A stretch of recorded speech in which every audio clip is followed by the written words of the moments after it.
हाँ भाई, तैयारी कैसी चल रही है आप सभी की? काफी सारे बच्चे कंफ्यूज भी होंगे, क्या करें, कैसे करें, कहाँ से पढ़ें। काफी सारे बच्चों को क्लैरिटी भी होगी, हाँ भाई मेरा सिलेबस कंप्लीट हो चुका है। तो आज उसी माइंडसेट क्लैरिटी के बारे में बात करने वाले हैं। हेलो गाइस, मेरा नाम है हिमांशु सांगवान। मैं आप सभी का बहुत बहुत स्वागत करता हूं एक नई शानदार और जानदार वीडियो में, जिसमें आज हम केवीएस टीयर 1 गाइडेंस के बारे में बात करने वाले हैं। देखो, आज की ना ये वीडियो थोड़ी सी अलग होने वाली है। इसमें मैं वो सिलेबस आपके सामने प्रेजेंट नहीं करूंगा पूरा खोल के कि भाई ये करना है वो करना है। वो आप सभी को किसी ना किसी एजुकेटर की वीडियोस के थ्रू, किसी ना किसी गुरुजी के थ्रू पता लग चुकी है भाई ये करना है ये नहीं करना। थोड़ी सी आज की वीडियो अलग रहने वाली है। और ना मैं यहाँ पे आपको ना 40 डेज का शेड्यूल दूंगा कि हाँ भाई हिंदी में आज संधि कर लो, मैथ्स में आज आप नंबर सिस्टम कर लो, नहीं, क्योंकि वो बहुत ना जनरलाइज्ड होता है और हमारी तैयारी थोड़ी सी इंडिविजुअलिस्टिक होती है। वो कैसे क्या वो मैं आपको बताऊंगा। आज की इस वीडियो में हम बेसिकली बात करने वाले हैं अगले 40 दिन में अपने माइंड को कैसे सेट करें कि हम थ्रू सिलेक्शन या फिर सिलेक्शन तक पहुंच सकें, बढ़ सकें। तो हम बात करते हैं इन्हीं सब चीज़ों के बारे में आज। गुड मॉर्निंग आप सभी को, पहली बात। दूसरी, एग्जाम पैटर्न चेंज हुआ है, आप सभी को पता है। कैसे चेंज हुआ आप सभी को पता है। प्लस इसमें मैं अपने कुछ इनसाइट्स ऐड करने वाला हूँ। दूसरी, क्विक सिलेबस ब्रेकडाउन ज्यादा नहीं करूंगा, क्विक करूंगा, क्योंकि मतलब कुछ टॉपिक्स जो मुझे एक्स्ट्रा लगेंगे वो आपको बताऊंगा। Main is 40 days strategy. अगले 40 दिन तक आपका माइंडसेट क्या रहना चाहिए, स्ट्रेटेजी आपकी क्या रहनी चाहिए। Last year study schedule plus revision strategy. आपका डेली स्टडी शेड्यूल कैसा दिखना चाहिए, किस सब्जेक्ट को कितना टाइम देना चाहिए, है ना। प्लस आपका रिवीजन स्ट्रेटेजी, आखिरी के 10 दिन में कैसे आपको रिवीजन करनी है। प्लस एक लास्ट में हम बात करने वाले हैं कैसे आप डी ट्रिपल पी और केवीएस को साथ में मैनेज कर सकते हैं। चलिए जी, आगे बढ़ते हैं। पैटर्न ब्रेकडाउन आप सभी को पता है। रिसेंटली क्या, जब से ये बम का गोला हमारी तरफ आया है केवीएस का कि भाई सिलेबस चेंज है, लो अब करके दिखाओ किसके बस की है। तो भाई ये सिलेबस है, आप सभी को पता है। मैथ्स 20 नंबर की है, रीजनिंग 20 नंबर की है, कंप्यूटर 20 नंबर की है, जीके 20 नंबर की है, लैंग्वेज 10 मार्क्स की, इंग्लिश 10 मार्क्स की है। और डिपेंडिंग अपॉन आपने MIL मॉडर्न इंडियन लैंग्वेज क्या चूज करी होगी, मैक्सिमम बच्चों ने हिंदी चूज करी है तो वो भी 10 नंबर की है। कुल मिला के लैंग्वेज 20 नंबर की है। यहाँ 10 इसलिए लिखा हुआ है, 10 हिंदी एंड 10 इंग्लिश। तो कुल मिला के आप देख पा रहे हो आपका ना 100 नंबर का पेपर है। कितने नंबर का? 100 नंबर का। ये बात तो आप सभी को क्लियर है। 100 नंबर का पेपर, एक क्वेश्चन 3 मार्क्स का, तो कुल पेपर आपका 300 नंबर का है। 300 नंबर का कुल पेपर है, जिसमें आपकी नेगेटिव मार्किंग है 1/3 की। दिक्कत पता क्या हुई है? दिक्कत ये हुई है 2022 का पेपर जो केवीएस का हुआ था, वो इन्होंने बनाया यहाँ पे, मतलब यहाँ पे मतलब बहुत नीचे लेवल पे। यहाँ तो मैं अपने नीचे दिखा नहीं सकता, तो यहीं पे बनाया है, मतलब बिल्कुल लोअर लेवल पे। और अब जो इन्होंने सिलेबस दे दिया वो दे दिया यहाँ पे, और लेवल भी दे दिया। बाकी तो पेपर बताया कि लेवल क्या है, बट हाँ इस छोटे लेवल से बहुत ऊंचे लेवल का पेपर आने वाला है। डरने वाली कोई बात नहीं है। असल में पेपर इसी लेवल का होना चाहिए था, पिछली बार भी वो बहुत बेसिक लेवल का। अगर आपने में से पेपर देखा हो, जो आप में से काफी सारे डिजर्विंग कैंडिडेट है वो रह गए, और जिनको काफियों को लाइक जो डिजर्व नहीं करते थे वो आगे निकल गए काफी। ये आपको अपने आसपास से भी पता लग रहा होगा, या फिर जो ऑलरेडी केवीएस में जा चुके हैं। देखो, जो बच्चा पढ़ने वाला था वो तो बाय डिफॉल्ट सिलेक्ट होना ही था, बट कुछ ऐसे पॉइंट्स हैं जो आप सभी को पता है ना, कैसे पिछली बार सिलेक्शन हुआ था कुछ बच्चों का, सबका नहीं, कुछ बच्चों का। बाकी सारे मेहनती थे भाई। तो ये चीज है। अब ना आप ये ध्यान से देखो, यहाँ पे maths, reasoning, computer, GK, language आपको पता है इंग्लिश 10 मार्क्स की आनी है और हिंदी 10 मार्क्स की आनी है। क्या इस इंग्लिश से बड़ा पोर्शन इस जीके का नहीं है? क्या इस हिंदी से बड़ा पोर्शन इस कंप्यूटर का नहीं है? तो ना आप उस जुमले में मत फंस जाना कि भाई पहले मैं इंग्लिश कंप्लीट करूंगा या फिर पहले मैं हिंदी कंप्लीट करूंगी। भाई ज्यादा नंबर ये कंप्यूटर कैरी कर रहा है, ज्यादा नंबर ही जीके कैरी कर रहा है। देखो, मैथ्स, रीजनिंग, हिंदी और इंग्लिश, और कहीं ना कहीं जीके आपने किसी भी कॉम्पिटिटिव एग्जाम की तैयारी कर रहे होगे तो आपने पढ़ी होगी, ऐसा तो नहीं पढ़ी होगी। चलो जीके मैंने आज तक, चलो आप इग्नोर करते हुए, बट आपने मैथ्स, रीजनिंग, इंग्लिश, हिंदी तो पढ़ी होगी, हर एग्जाम के लिए पढ़ी है ना। तो ये आपके लिए सच नए नहीं है, समझ पा रहे हो? नया क्या है ये जीके, अगर आज तक पढ़ी नहीं हो तो। और पढ़ी है तो फिर ठीक है भाई, जीके हमें पता है क्या कुछ हो सकता है। कंप्यूटर नया है। ये दो सब्जेक्ट कुल मिला के ऐसे हैं जहां पे ना आप बाकी बच्चों से बढ़त बना सकते हो, क्योंकि आपको पता है अब सिलेबस ना ऑलमोस्ट एसएससी वाला हो चुका है ये। मतलब ऑलमोस्ट क्या, लेवल तो वो नहीं रहने वाला, पर सिलेबस तो मैच कर दिया ना। समझ पा रहे हो? अब इससे क्या होगा, एसएससी वाले बच्चे भी घुसने वाले हैं। अब एसएससी वाले बच्चों को सारा आता है, वो बस कंप्यूटर जीके पढ़ेंगे, कंप्यूटर पढ़ेंगे मेनली। समझ पा रहे हो? तो ना अगर आपकी already maths, reasoning, Hindi, English strong है तो आप मैक्सिमम फोकस अपना कंप्यूटर जीके पे करो। और नहीं भी है ना, अगर आज डे 1 से भी तैयारी कर रहे हो तब भी आप इन पे फोकस करो भाई, ये जरूरी है एग्जाम में सिलेक्शन दिलाने के लिए। तो ना इनको इग्नोर मत करना, खासकर कंप्यूटर और जीके को। समझ गए? चलो जी आगे बात करते हैं अनाउंसमेंट के बारे में। भाई केवीएस टीयर 1 की टेस्ट सीरीज जिसमें कुल मिला के 10 मॉक टेस्ट होने वाले हैं, आप सभी को मिल जाएंगे। जिसने ऑलरेडी केवीएस टीयर 1 का हमारा टारगेट बैच लिया हुआ है उन सभी को, प्लस जो केवीएस पेडागोजी स्पेशल में भी पिछले वाले कोर्स में थे उन सभी को मिल जाएंगी। ठीक है, 10 मॉक टेस्ट रहने वाले हैं टू द लेवल, बहुत अच्छे मॉक टेस्ट रहने वाले हैं। तो आपको वो कल या फिर परसों या फिर तरसों तक एप्लीकेशन में दिख जाएंगे। 10 मॉक टेस्ट का मतलब 1000 क्वेश्चन आप सभी के पास हो जाएंगे, तो आप उसमें से प्रैक्टिस भी कर सकते हो और अपनी परफॉर्मेंस का एनालिसिस भी देख सकते हो, किसमें नेगेटिव मार्किंग भी रहने वाली है उसमें। समझ गए? चलिए जी आगे, ये अनाउंसमेंट थी। प्लस अगर अभी तक आपने हमारा KVS target tier 1 batch join नहीं करा हो तो आप कर सकते हो, जिसमें मैं मैथ्स रीजनिंग पढ़ा रहा हूँ, हिंदी अरुण सर पढ़ा रहे हैं, इंग्लिश नीतिका मैम पढ़ा रही हैं, कंप्यूटर मनिका मैम पढ़ा रही हैं, और जीके की बेसिक गाइडेंस प्रोवाइड कर दी जाएगी, जीके कंटेंट प्रोवाइड कर दिया जाएगा, है ना। तो आप वो कर सकते हैं, ज्वाइन कर सकते हैं। और बहुत अच्छी तैयारी चल रही है भाई, मैथ रीजनिंग तो मतलब तुमेश्वरी चल रही है, बहुत मस्त चल रही है, क्योंकि मैं ही करवा रहा हूँ तो बढ़िया चल रही थी। चलो भाई अब हम बात करते हैं डेली स्टडी स्केड्यूल के बारे में, क्योंकि आपको पता है मैथ्स है भाई। अब मैथ्स है तो तगड़ी है तो ज्यादा टाइम भी देना पड़ेगा। मैथ्स को ना आप 2 से 3 घंटे दो, 2 से 3 घंटे डिपेंडिंग अपॉन कि आप टॉपिक कौन सा पढ़ रहे हो। जैसे एवरेज है, एवरेज कहीं ना कहीं टॉपिक छोटा है, कंसेप्ट कम है, तो कम टाइम दे दो। परसेंटेज थोड़ा बड़ा चैप्टर टाइप ज्यादा है, ज्यादा टाइम दे दो। समझ गए? पर मैथ्स को डेली 2 से 3 घंटे आज से देने स्टार्ट करने हैं। क्यों? क्योंकि अगर आप किसी क्लास ले रहे हो तो बाय डिफॉल्ट 1 से 1.5-2 घंटे की क्लास होगी, उसके बाद आपको प्रैक्टिस भी करनी पड़ेगी। समझ रहे हो? तो 2 से 3 घंटे आपको देने मैथ्स को। रीजनिंग क्योंकि काफी सारे बच्चों की क्लियर है, प्लस ना कंसेप्ट कम है। जैसे वर्बल रीजनिंग होगी, वर्बल रीजनिंग में जो लिखा हुआ है वो करना होता है, तो उसमें ना ज्यादा आपको क्लास लेने की रिक्वायरमेंट नहीं है। जैसे कोडिंग डिकोडिंग होगी तो उसमें कोई ट्रिक्स तो क्या है, आप जब करना प्रैक्टिस करोगे जब भी आपको पता लगे अच्छा ये ट्रिक लगी, ये ट्रिक लगी है। वीडियो देख के ऐसा कुछ होगा नहीं।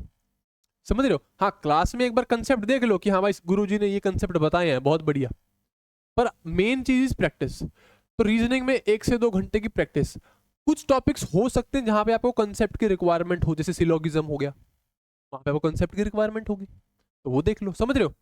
कंप्यूटर, क्योंकि कंप्यूटर एक थ्योरेटिकल सब्जेक्ट है, आप खुद भी पढ़ोगे पीडीएफ के थ्रू, 1 घंटा पढ़ लोगे बहुत हो जाएगा। इसलिए मैंने इसको 1 से 2 घंटा लिखा है। क्यों? इस 1 से 2 घंटे में आपको पढ़ना ही है। अगर आप किसी क्लास ले रहे हो 1 घंटा क्लास ले लो, 1 घंटा खुद पढ़ लो। समझ गए? अगर खुद पढ़ रहे हो तो 1 घंटा 1.5 घंटा बहुत है, सेल्फ स्टडी किसी पीडीएफ के थ्रू कर रहे हो तो। समझ गए? तो जो ये 2 सब्जेक्ट है इसमें मेन प्रैक्टिस है, मतलब क्लास तो लेनी है, प्रैक्टिस भी खुद से करनी है, खुद से। जीके भी एक थ्योरेटिकल सब्जेक्ट है, तो 1 से 2 घंटा डिपेंडिंग अपॉन आपकी अप्रोच क्या है। ये अप्रोच मैं अभी डिस्कस करने वाला हूँ कि क्या अप्रोच आपकी रहनी चाहिए। 1 से 2 घंटा आप जीके पढ़ो। इंग्लिश में आपको कितनी चीजें करनी है भाई? 2 चीजें करनी है, एक तो ग्रामर करनी है, एक वोकैब करनी है। तो 1 घंटे ग्रामर पढ़ लो, 1 घंटे वोकैब कर लो, या फिर 1.5 घंटे ग्रामर कर लो, आधे घंटे वोकैब पढ़ लो। इन चीजों के बारे में हम डिस्कस करने वाले हैं। हिंदी क्योंकि सब्जेक्ट छोटा है, ज्यादा कुछ पढ़ने को है नहीं, तो 1 घंटा पढ़ लोगे बहुत चल जाएगा, काम चल जाएगा 1 घंटा पढ़ लोगे तो आप देख पा रहे हो अगर कम से कम टाइम दिया आपने 2 3 4 5 6 7, अगर कम से कम टाइम दिया तो 7 घंटे, अगर मैक्सिमम टाइम दिया 3 इसमें 2 इसमें 3 2 5 5 2 7 7 2 9 9 2 11 11 1 12, तो 12 घंटे। मतलब आपको 7 से 12 घंटे पढ़ने की रिक्वायरमेंट है, तो 7 घंटे तो मिनिमम है अगर आपको बहुत अच्छी तैयारी करनी है तो। समझे इस चीज को? तो ये कुछ ब्रेक डाउन रहने वाला है। प्लस अब इसमें कुछ बच्चे बोलते हैं सर हमारी ना मैथ्स कंप्लीट है। मैथ्स कंप्लीट मतलब मुझे सारी मैथ्स आती है, एसएससी वाली या फिर डी ट्रिपल वाली। मेरे डी ट्रिपल में 20 में से 20 बन रहे हैं। तो भाई इसमें सिर्फ आप प्रैक्टिस करो, जो एक्स्ट्रा टाइम यहाँ बचेगा वो आप डिवोट कर दो कंप्यूटर में और जीके में। या फिर आप कह रहे हो सर मेरी हिंदी कंप्लीट है, तो कुछ नहीं, ये 1 घंटा डिवोट कर दो जीके में और कंप्यूटर में। मतलब जो भी आपके पास एक्स्ट्रा टाइम बचे वो आपको डिवोट करना है कंप्यूटर में और जीके में।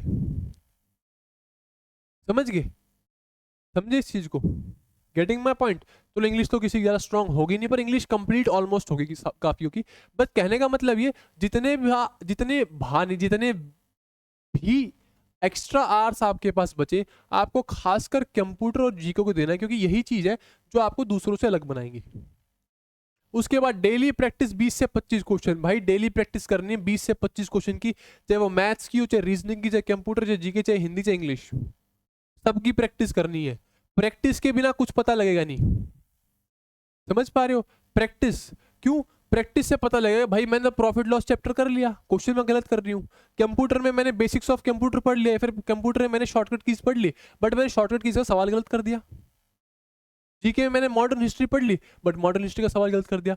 तो practice is must. To do क्या करना है? Stay away from random PDFs. अब क्योंकि सिलेबस चेंज हुआ है तो काफी सारी पीडीएफ्स ना हमारे आसपास घूम रही है, खासकर टेलीग्राम चैनल्स में।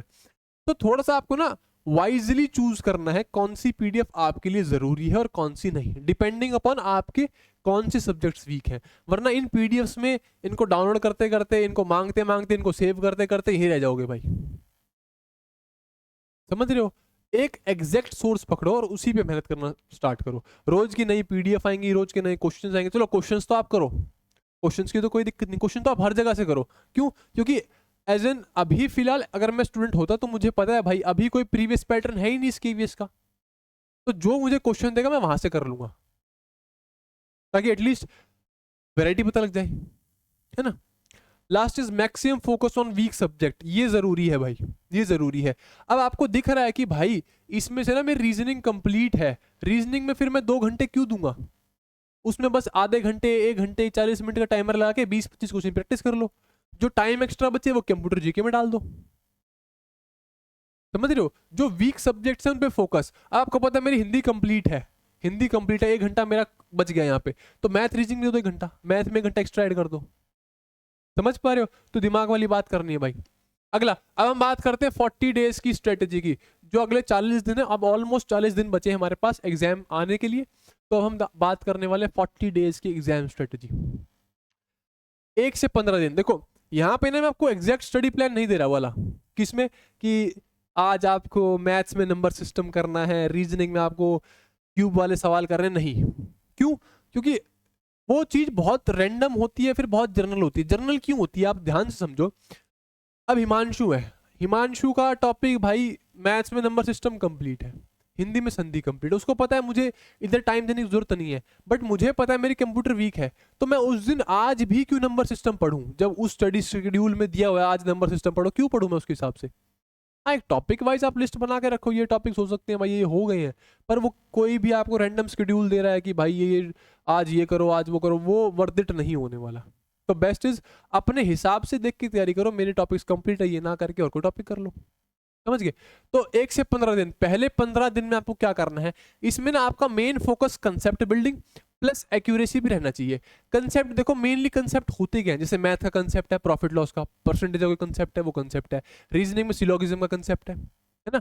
तो उन कंसेप्ट्स की बात कर रहा हूं। तो मैथ्स में कंसेप्ट्स आएंगे, रीजनिंग में कंसेप्ट्स आएंगे, जीके में कंसेप्ट्स तो नहीं आएंगे, बेसिकली सारा याद करने का ही है। तो जीके में स्टार्ट विद स्टैटिक, आपको क्या करना है, आज से ही स्टैटिक जीके स्टार्ट करनी है, ठीक है? प्लस मंथली करंट अफेयर्स, तो मेक श्योर आज से ना इस साल की स्टार्टिंग तक, जनवरी तक, आप जनवरी 2025 की मंथली करंट अफेयर की वीडियो जो भी 1 घंटे 1.5 घंटे की मिले वो देखनी स्टार्ट कर दो। एटलीस्ट आपको जनवरी फरवरी मार्च टिल आज तक, मतलब नवंबर खत्म हो चुका है, नवंबर तक आपकी सारी जीके एटलीस्ट कंप्लीट हो जाए, समझ गए? प्लस आप स्टैटिक स्टार्ट कर दो साथ के साथ, ठीक है? तो 1 घंटे की रोज मंथली सी क्लास देख लिया करो, प्लस 1 घंटे स्टैटिक कर लो, ठीक है? Got my point? उसके बाद कंप्यूटर आपको बिल्कुल बेसिक स्टार्ट करना है, बेसिक्स ऑफ कंप्यूटर से। कंप्यूटर में कुछ अलग नहीं करना, किसी का कोर्स लिया हो, कहीं से पीडीएफ मिली हो, बेसिक्स ऑफ कंप्यूटर स्टार्ट करो। क्या होती हैं भाई कंप्यूटर, कैसे इन्वेंट हुआ, कहाँ से कैसे आई, तो first generation computer, second generation computer, ये सारे कंप्यूटर्स की बात करते हुए चलो। अब हम आते हैं हिंदी इंग्लिश में। हिंदी इंग्लिश में मेनली आपका ध्यान इन 15 दिन पे रूल्स पे है ना। हिंदी में रूल्स होंगे, संधि के अलग, भाषा के अलग, डिपेंडिंग ऑन चैप्टर, व्याकरण की बात कर रहे हैं बेसिकली यहाँ पे। इंग्लिश में तो रूल्स आपको पता है ही। हिंदी में अगर आपकी हिंदी ऑलरेडी कंप्लीट है, फिर से सुन लो, अगर हिंदी आपकी ऑलरेडी कंप्लीट है तो मेक श्योर आप हिंदी में ना एक अलंकार चैप्टर आज ही कंप्लीट करके रख लो, अलंकार चैप्टर। और इंग्लिश में ना आप रूल्स पढ़ने स्टार्ट कर दो, क्योंकि रूल्स मैंने टाइम कितना दिया इंग्लिश का, 1 से 2 घंटे, तो आप रूल्स पढ़ने स्टार्ट कर दो। प्लस डेली वोकैब आपको ज्यादा नहीं करनी, आप डेली 15 भी कर लोगे ना, 15 अगले 40 दिन तक 600 वोकैब हो जाएंगी। और लेवल वोकैब का उतना हार्ड नहीं आने वाला जितना DSSS फिर SSC में आता है, उतना लेवल नहीं आने वाला, समझ गए। तो 15 इसलिए बोली क्योंकि फिजिबल भी है, याद भी रह जाएंगी, इसलिए 15 बोली है। 600 हो जाएंगी, ऑलरेडी आपके पास कुछ वर्किंग वोकैबुलरी होगी दिमाग में, हाँ भाई इसका मतलब ये, इसका मतलब ये, वहां से काम चल जाना चाहिए, समझ गए। और रूल्स ट्राई करना इन 15 दिन में हिंदी कंप्लीट हो जाए, इंग्लिश के सारे रूल्स कंप्लीट हो जाए, और वोकैब चलती रहेगी टिल दी एंड, ठीक है। तो इन 15 दिन में ट्राई करना ये चीजें कंप्लीट हो जाए, क्योंकि आपको पता है मैथ्स, रीजनिंग, जीके, कंप्यूटर सब बिग सब्जेक्ट, वो शायद कंप्लीट ना हो पाए 15 दिन में, बट ये ट्राई करना आप कंप्लीट हो जाए। प्लस इसमें जब भी आप प्रैक्टिस करोगे ना, क्योंकि प्रैक्टिस आपको डेली करनी है 20 से 25 क्वेश्चन की, जब भी इसमें प्रैक्टिस करोगे आपका प्रैक्टिस में फोकस होना चाहिए एक्यूरेसी पर। फोकस आपका किस नहीं रहना चाहिए कि मैं कितने ज्यादा क्वेश्चन कर पा रही हूं, maximum focus should be on accuracy. क्यों? क्योंकि अभी आप कंसेप्ट बना रहे हो, अभी आप चीजें सीख रहे हो, तो यहाँ पे ना शायद कुछ गलतियां भी हो, बट आप उन गलतियों को एक बार चेक कर लो नोट्स में। अच्छा इसका अगर PROM का मतलब प्रोग्रामेबल रैंडम एक्सेस मेमोरी या फिर रीड ओनली मेमोरी है, तो इसको ये मैंने गलत लिख दिया, PPROM का ये लिख दिया, समझ रहे हो। तो उनको चेक कर लो, यहाँ पे आपका focus should be on accuracy, जो प्रैक्टिस का फोकस है। अब हम चलते हैं अगले 15 से 30 दिन। अगले 15 दिन मतलब 15 दिसंबर के बाद, 15 दिसंबर मतलब 16 दिसंबर से लेके 31 दिसंबर मान लो, आप क्या करना है आपको, इसमें कंसेप्ट चलते रहेंगे, क्योंकि आपको पता है मैथ भाई बड़ा सब्जेक्ट है, 15 दिन में आप कंप्लीट नहीं कर पाओगे शायद। रीजनिंग शायद कर भी लो कहीं ना कहीं, बट मैथ नहीं कर पाओगे। मैथ के कंसेप्ट चलते रहेंगे, रीजनिंग चलती रहेगी। कंप्यूटर में आप ध्यान देना, आपको MS एक्सेल, PPT और वर्ड ये तो ध्यान से करने ही करने हैं। इसमें लासो टूल कहाँ होता है, टेबल्स कौन से शॉर्टकट से खोल सकते हैं, जूम कैसे कर सकते हैं, ऐड पेज करना है कौन से बटन से कर सकते हैं, ये जरूरी है ना। सॉन्ग्स की एक्सटेंशन क्या होती है, .mp3 की .mp4, ये आपको पता होना चाहिए। इनमें से कौन सा ब्राउजर है, सफारी, मोजिला, वो सारे क्वेश्चंस समझ पा रहे हो। तो main focus should be on खासकर MS एक्सेल, PPT और वर्ड, क्योंकि काफी सारे बच्चे ये 3 जो चीजें होगी, प्लस शॉर्टकट्स हो गए इन और प्लस एक्सटेंशंस हो गए, इनके ना सवाल कम कर पाएंगे अटेम्प्ट, तो आपको इन पे फोकस करना है। जीके आपकी चलती रहेगी, स्टैटिक जीके। अब स्टैटिक में आपको क्या करना है, स्टैटिक में आपको सबसे पहले क्या करनी है, मॉडर्न हिस्ट्री। क्या करनी है, मॉडर्न हिस्ट्री। मॉडर्न हिस्ट्री काफी बार अभी रिसेंट एग्जाम से पूछी जा रही है, तो मॉडर्न हिस्ट्री करो, बेस्ट है। और डिस्कस के बारे में करेंगे आगे, चिंता मत करो। और इंग्लिश होगी आपकी खत्म हो चुकी होगी रूल्स के हिसाब से, ऐसा मैं मान के चल रहा हूँ, आपकी वोकैब चलती रहेगी। प्लस जो भी आपको एक्स्ट्रा टाइम मिलेगा, कौन सा एक्स्ट्रा टाइम, यहां से आपको पता है आपकी हिंदी कंप्लीट हो गई है, इंग्लिश कंप्लीट हो चुकी है, टाइम बचेगा 1 घंटे का, है ना। वो आपको मैक्सिमम टाइम प्रैक्टिस में देना है। किसमें? प्रैक्टिस में, जितनी हो सके प्रैक्टिस। भाई मेरी हिंदी कंप्लीट होगी, आज मैं जो हिंदी का 1 घंटा है उससे प्रैक्टिस करूंगी मैथ की, जो कल का मेरा 1 घंटा है उससे प्रैक्टिस करूंगी रीजनिंग की। एक्स्ट्रा प्रैक्टिस है ये, एक्स्ट्रा प्रैक्टिस। जो आप डेली प्रैक्टिस कर रहे थे वो चली रही है, बट ये एक्स्ट्रा प्रैक्टिस है। Got my point. ये है आपके 15 से 30 दिन का कंसेप्ट प्लस प्रैक्टिस। इसमें maximum focus should be on practice, ठीक है, क्योंकि कहीं ना कहीं पिछले बार आपकी ना एक्यूरेसी मेंटेन होने लगी होगी, आपको कंसेप्ट की क्लैरिटी हो चुकी होगी, तो शायद आप इस प्रैक्टिस में आप अच्छा परफॉर्म कर पाओ। और अगर नहीं भी कर पा रहे तो कोई दिक्कत नहीं है, 15 दिन है, चीजों को देखो बैक जाके, अच्छा ये पढ़ा था मैंने गलती से कर दिया, चीजें रिवाइज करो। लास्ट के 10 दिन 31 से 40 दिन main focus should be only on revision and practice. जितना ज्यादा हो सके रिवीजन, जितनी ज्यादा हो सके प्रैक्टिस, समझ गए।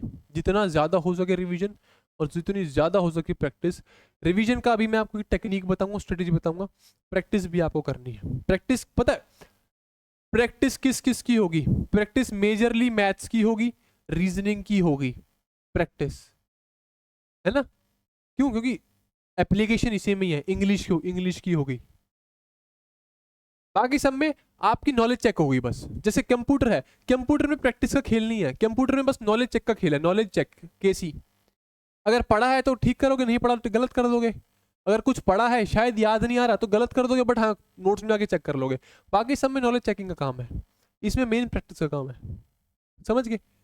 Point is clear.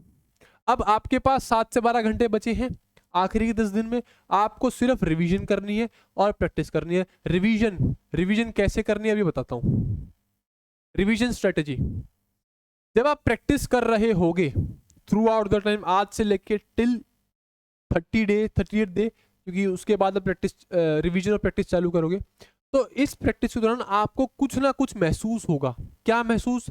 अपनी मिस्टेक्स, कि शायद मैं इस टॉपिक में ज्यादा मिस्टेक कर रही हूं या फिर कर रहा हूं। दूसरी चीज, वीक चैप्टर्स या फिर वीक सब्जेक्ट्स, ये आपको महसूस होंगे। जो मैथ्स में स्टार्टिंग डे 1 से स्ट्रगल कर रहा है, तो उसके पास मैथ्स में कुछ चैप्टर ऐसे होंगे जो उसको शायद अच्छे लगते हो, उसको आते हो, और कुछ चैप्टर ऐसे होंगे जो उसको लगता है भाई वीक है, ये मेरे से नहीं हो पाएंगे। उन चीजों का ध्यान रखना है, ये आपको पता लग जाएंगे, ये आपको पता लग जाएंगे। जब आप रिवीजन कर रहे हो ना, तो रिवीजन आपको मेनली इन मिस्टेक्स की करनी है। आपको पता है भाई मेरी हिंदी स्ट्रांग है, बट मेरा अलंकार का सवाल हर बार गलत हो रहा है, तो आपको फोकस किस पे करना है? किसके रिवीजन पर? अलंकार की। यार आपको एक बार पता लग गया कि 2 + 2 4 होता है, आपने क्या पिछले 10-12 साल में कभी रिवाइज किया है 2 + 2 4? कभी भी रिवाइज किया हो? पता लग गया ना। तो फोकस किस पे करना है? जो चीजें वीक हैं, जो चीजें हम सीख चुके हैं, जो चीजें हमें मॉक टेस्ट में सही कर रहे हैं, जो चीजें हमें आती हैं, क्या तुम उसका बार बार रिवीजन करके क्या करोगे? तो ओवर रिवीजन नहीं करनी है, रिवीजन करनी है सही डायरेक्शन में। अगला इस वीक चैप्टर की रिवीजन लास्ट के 10 दिन में, और plus in through out the 30 दिन या फिर टोटल 40 दिन में आपको मॉक्स देने हैं, मॉक्स देने हैं। ठीक है, मॉक्स से क्या होगा? प्रैक्टिस पता लगेगी, प्लस आसपास का कंपटीशन पता लगेगा, क्या कंपटीशन चल रहा है क्या नहीं। प्रैक्टिस कैसे करनी है? स्टार्टिंग के इनिशियल डेज में टॉपिक वाइज प्रैक्टिस करनी है। स्टार्टिंग के इनिशियल डेज में टॉपिक वाइज प्रैक्टिस करनी है। फॉर एग्जांपल आज आपने टॉपिक किया संधि का, संधि का टॉपिक किया, तो प्रैक्टिस किसकी करोगे? संधि की। ठीक है, पर जैसे आप आगे बढ़ोगे, लाइक 15 दिन के बाद, 20 दिन के बाद, तो आपको मिक्स्ड प्रैक्टिस स्टार्ट करनी है। मिक्स्ड प्रैक्टिस और टॉपिक वाइज प्रैक्टिस में फर्क क्या होता है? फॉर एग्जांपल मैंने टॉपिक किया परसेंटेज का, और मैं टॉपिक वाइज प्रैक्टिस कर रहा हूँ, तो टॉपिक वाइज में मुझे पता है कि भाई ये सवाल परसेंटेज का है, मुझे परसेंटेज के जो 3-4 फॉर्मूले या फिर 3-4 मेथड है उसी सॉल्व करना है।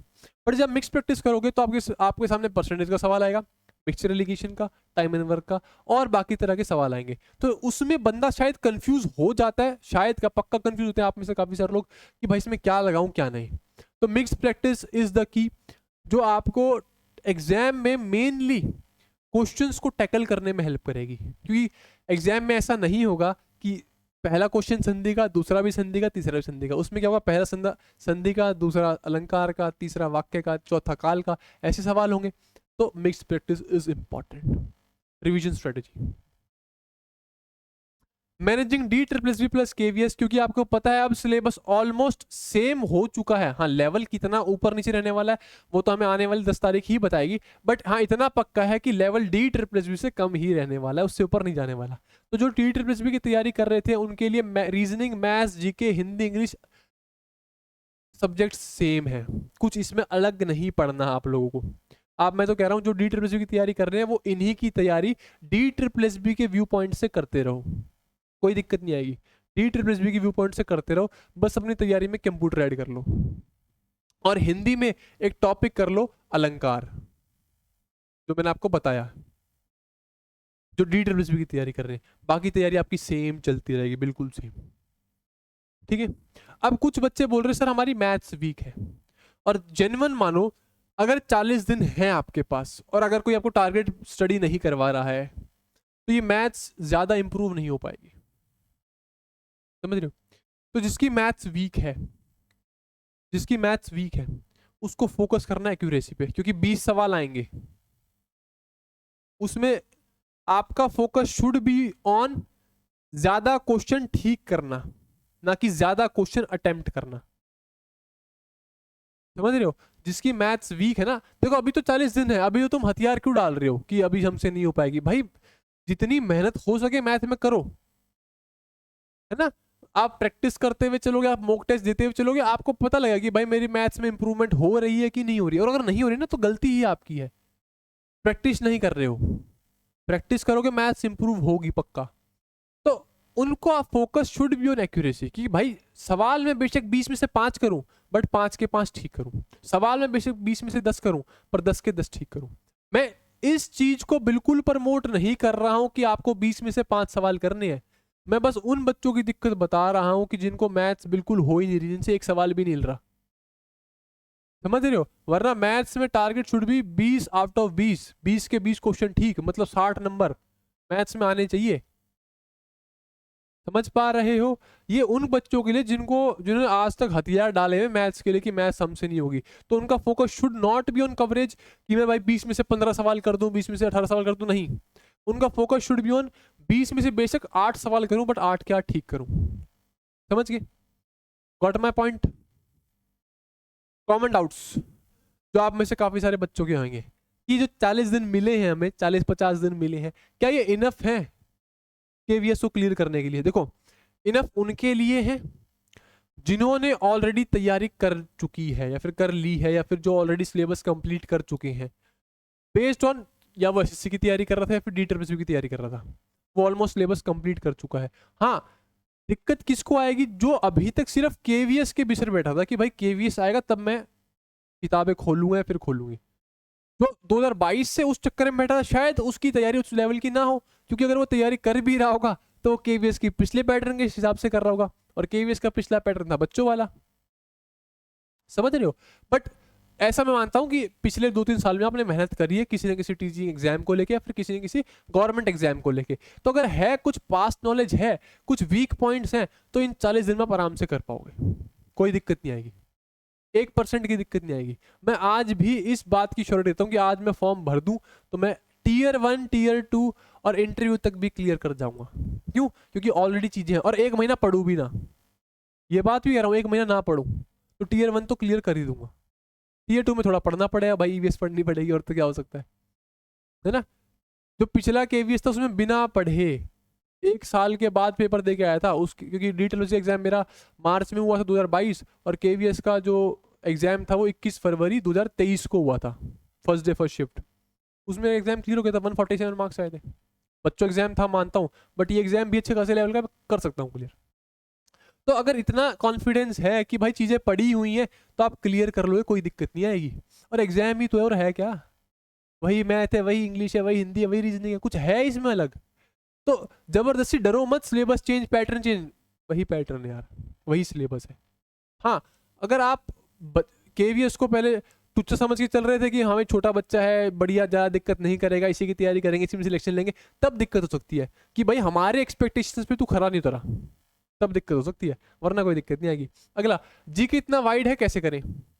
भाई जीके वाइड है, सबको पता है, बहुत बड़ा सब्जेक्ट है, इतना बड़ा सब्जेक्ट जितने हाथ खोल लूँ उसमें भी ना आए, तो सब्जेक्ट बहुत बड़ा है, दिक्कत सभी को आएगी।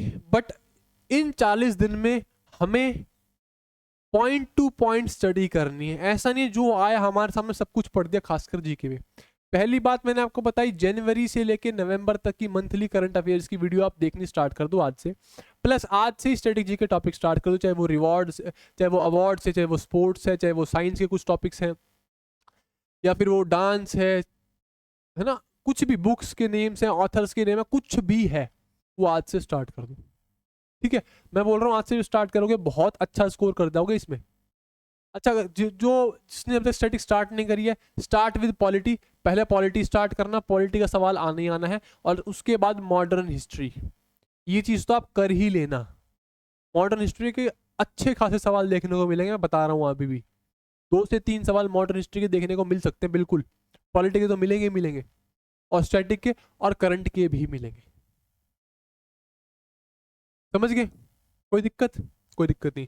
नेगेटिव मार्किंग से कैसे डील करें नहीं करें, तो कैसे डील करें?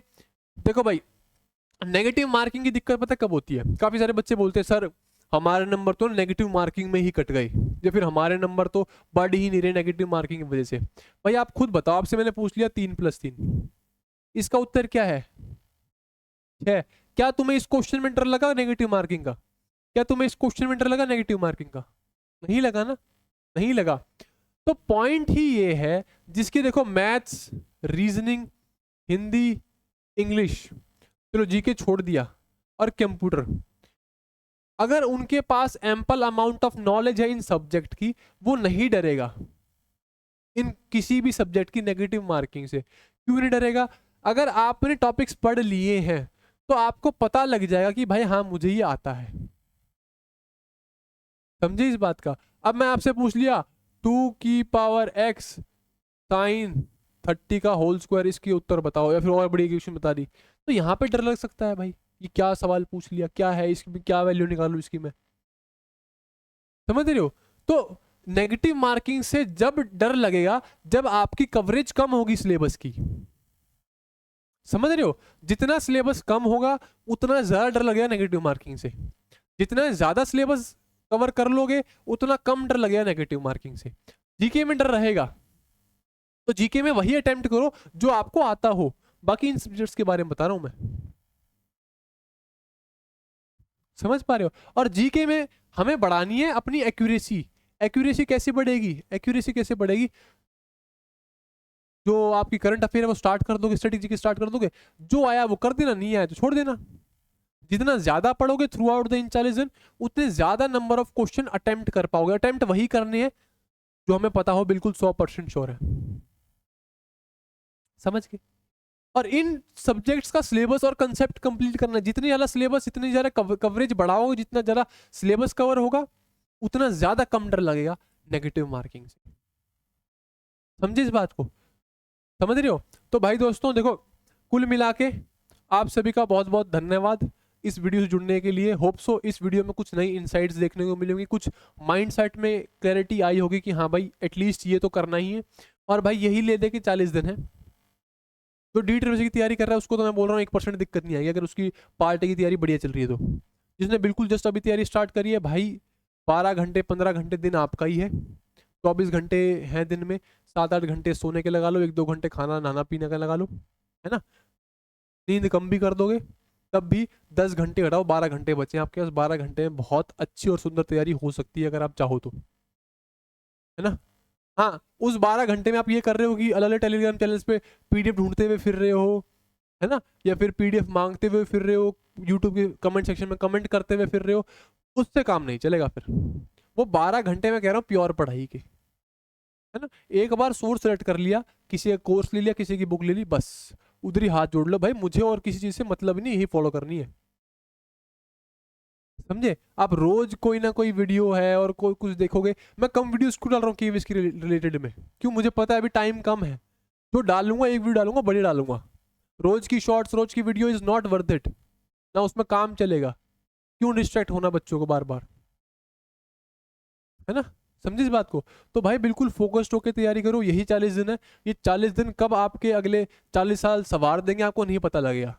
और अभी इस पॉइंट ऑफ टाइम पे डर के बैठने से कुछ होगा नहीं कि नहीं यार 40 दिन है कैसे करूंगा कैसे नहीं, भाई करवा दो तैयारी कर, नहीं भाई ऐसे कोई तैयारी नहीं करवाएगा, आपको खुद की रिस्पॉन्सिबिलिटी खुद लेनी पड़ेगी। समझ रहे हो? अगर पहले 5 घंटे पढ़ते 10 घंटे पढ़ो, कंफर्ट जोन से बाहर निकलो। पहले उठते 10 बजे, उठो 4 बजे सुबह, 5 बजे। अगर खुद के लिए इस पॉइंट ऑफ टाइम पे मेहनत नहीं कर पाए 40 दिन में, नहीं हो पाएगी भाई तैयारी। और मान लो मेरी बात, आप टीयर 1 क्लियर करो, टीयर 2 अपने आप आपके अंदर मोटिवेशन आ जाएगी क्लियर करने की। सॉरी। और टीयर 1 वैसे भी क्वालिफाइंग है, एक बार कट ऑफ .1 मार्क्स से भी क्लियर होगी, क्वालिफाइंग है, इसके मार्क्स तो वैसे भी जुड़ने नहीं है। टीयर 2 में और बड़ी मेहनत कर लेना, क्या दिक्कत आ रही है? और टीयर 2 85% मार्क्स का है, इंटरव्यू 15% का है, तो टीयर 2 में आपके और बढ़िया चांस है। समझ रहे हो? हाँ, वो बाकी फैक्टर छोड़ दो आप कि टीयर 2 सर सब्जेक्टिव है, उसमें मार्किंग पता नहीं कैसे होगी कैसे नहीं, वो छोड़ दो, हमारे बस की बात नहीं। हमारे बस की बात फिलहाल अभी डिस पॉइंट ऑफ टाइम में अगले 40 दिन है, इन 40 दिन में हमारे हाथ में, पता है हमारा समय हमारे हाथ में होता है। हम बोलते हैं हमें टाइम नहीं मिलता, टाइम नहीं मिलता, ये हमारा समय अपने हाथ में होता है। अगर आप ये वीडियो देख रहे हो तो क्लिक किसने करी है? आपने क्लिक करी है ना। आप कोई गाना सुनो, कौन क्लिक करेगा? आप क्लिक करोगे। कोई रील स्क्रॉल करोगे, कौन स्क्रॉल करेगा? आप ही रील स्क्रॉल करोगे, मैं तो आऊंगा नहीं करने। तो वो आप अपना टाइम डाल रहे हो उसमें।